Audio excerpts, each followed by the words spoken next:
have a Facebook page. I'm a little bit on Twitter, not as much as Facebook.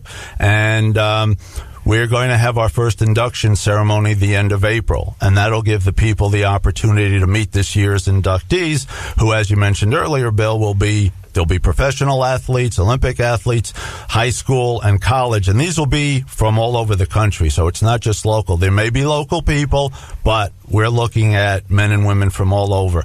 That, to me, is also key because it'll put us in the spotlight for that one day. It's the end of April, but mainly the thing is we want to come into the schools, temples, churches, whatever it is, to talk to groups on the subject. That's our number one way to educate. Alan, we want to find out more about this subject because I find it fascinating. But at this point in the show, we like to take a brief break from my hometown on 90.3 WHPC.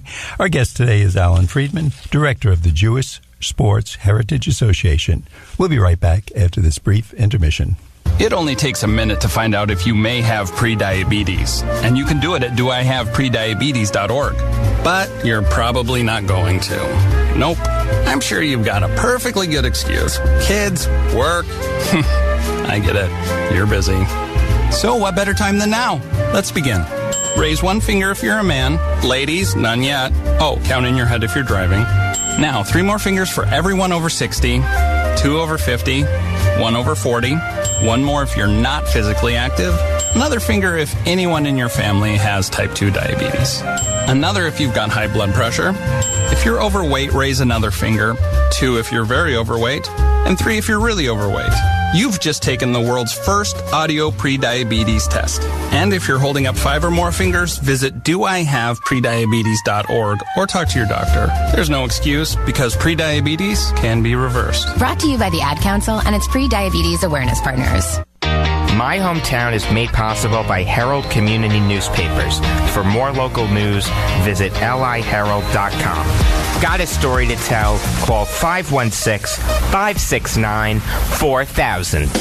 WHPC. And now we return to My Hometown. All right, well, we're back on My Hometown. I'm your host, Bill Horan, along with Nassau Community College student Jacob Valk. And our special guest today is Alan Freedman, the director of the Jewish Sports Heritage Association. Jake? Alan, who are some of the current well-known Jewish athletes?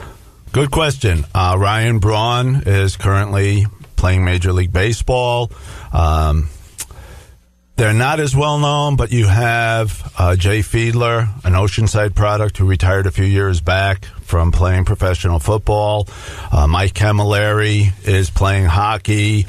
Matthew Schneider recently retired from the NHL. You have the Schwartz brothers from the NFL. Jeff just retired, but Mitchell is still with Kansas City. What sports? Well, I'm a big soccer fan. The biggest name that I could think of right now is, well, I think of Yael Averbush is playing professionally with Kansas City. She was on the women's team. Probably the best known are Allie Reisman, the gymnast, the captain of the women's gymnastics team, U.S. team, and Anthony Irvin, who just won a gold medal in swim at the Olympics. He's the guy who's tattooed, right? Yep, on one side. Yes. Yeah. So we're not getting into the pros and cons of tattooing, but definitely not. Adam Bisnawadi, who came to the Giants, he's in the Giant rookie camp now. I know there was a big article in the Post, I think, a week ago about his tattoo. I don't remember, it's something biblical. But anyway, You'll see a bunch of names. I don't follow hockey as much, and I'm sorry to say Mike Camilleri is the only one that's coming to mind, but I know there are others. Jeff Halpern's Jewish, right? Yes, Jeff Halpern's Jewish. Former Capital. He is working in the front office for, there's a minor league team, I think, in the Albany area, so he's still involved in the sport. Eric Nystrom's Jewish. Correct. Bob's son. Bob is a sweetheart of a man, and Eric was brought up Jewish. I think Eric just might have retired from the NHL. We had honored him at Suffolk years ago when he was at Michigan, and Michigan, of course, has a top hockey program, and we followed his career all that time. Alan, if as we're talking, if someone finds this and they say, wow, I didn't know this even existed, do you look for volunteers? Would you accept contributions? Wow. And how would people get in touch with you, Alan Freedman, the director? Oh, that's great. I'm never going to say no to a contribution. Being offered, not going to turn it down. A couple of ways. They could reach me via email, ahfreedman, Freedman, 142 at AOL.com. And I know people love to tell me that AOL is for old people, but that's too bad. I consider myself an old person, and I'm proud of it. And if they go to our website, it has all the various contacts, www.jewishsportsheritage.com. You can look that name up also on Facebook. We have, I think, a pretty visible presence there. And if you want to give us a call, it's 516-773-2413. But what I look for more than anything else is if you have a group that you think would be interested in learning a little bit more on the subject, please email me or call, and I'd be happy to schedule something so we can talk about the subject of Jews in sports. Now, let's find out a little more about you personally.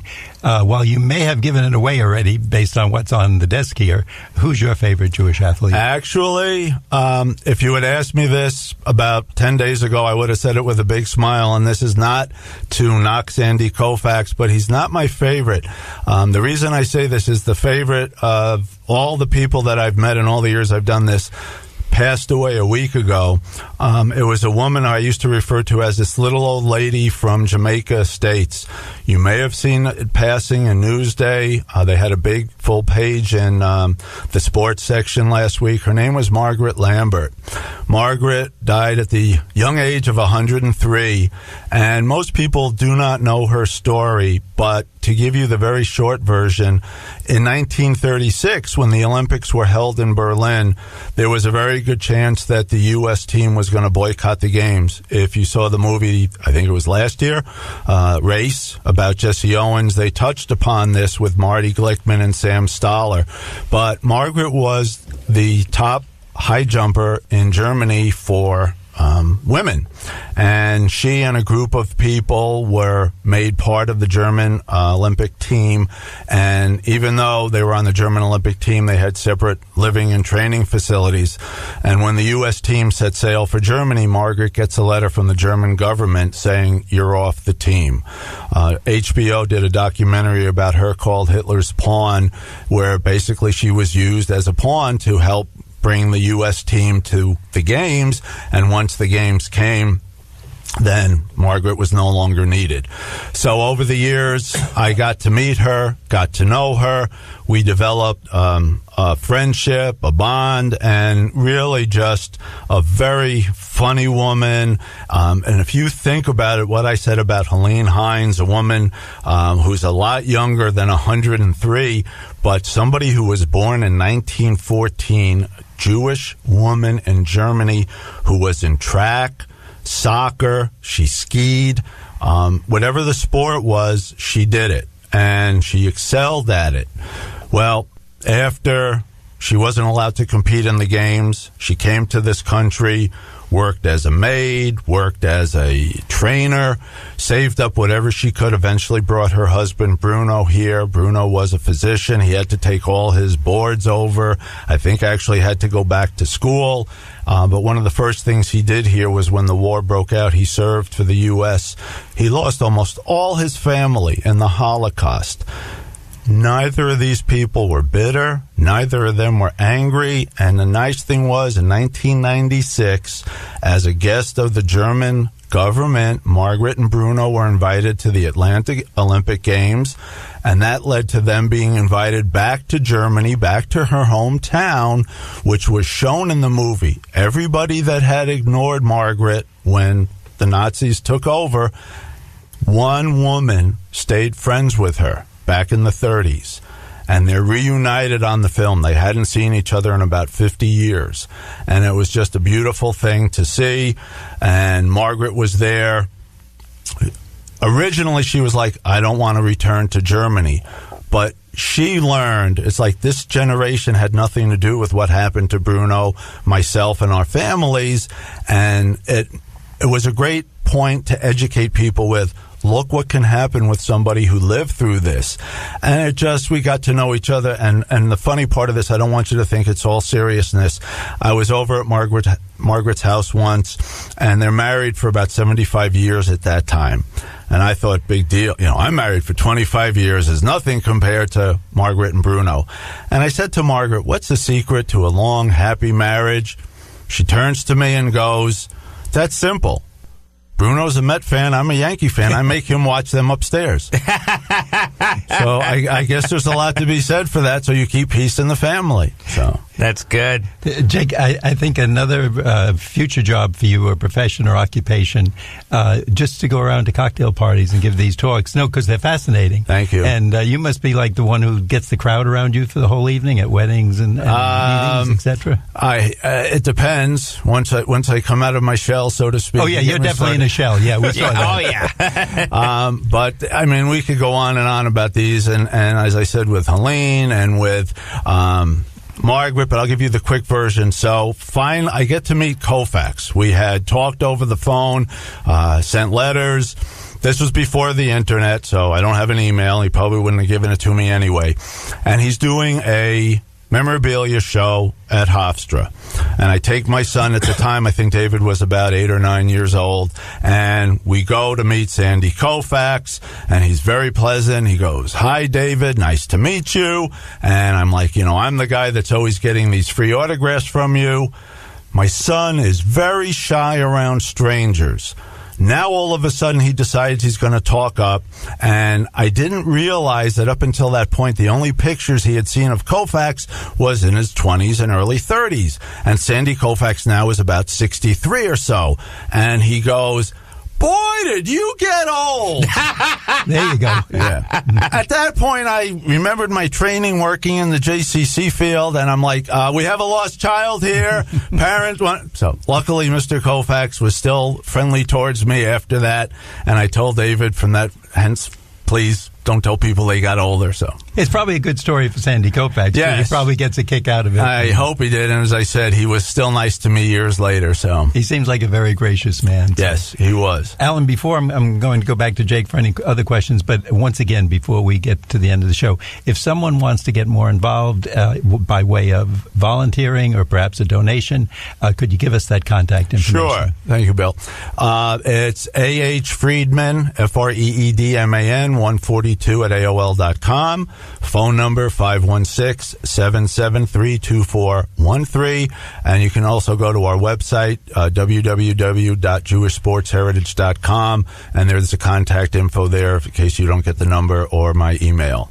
And we'll be happy to take your help. We could always use volunteers. We could use the money, whatever it happens to be. We are a tax-exempt organization if you wanted to make a donation. And as I said, if you're looking, you'd like me to come talk to a group, I'm happy to do that. Give me a bagel and a schmear, and I'll show up anywhere. Man after my own heart. Have any athletes told you of any instances of anti-Semitism that they might have experienced? The ones that come to mind, yes. Marty Glickman and Sam Stoller and Margaret were the three most prominent ones. Nowadays, the nice thing is when I talk to the younger athletes, they usually don't have any examples of anti-Semitism. So I think some of these barriers, stereotypes are coming down, and people are getting more understanding, more tolerant. Jake, I think that's because our guest is doing a good job spreading the word. Alan, this has really been an interesting show, exciting show, very educating show for me.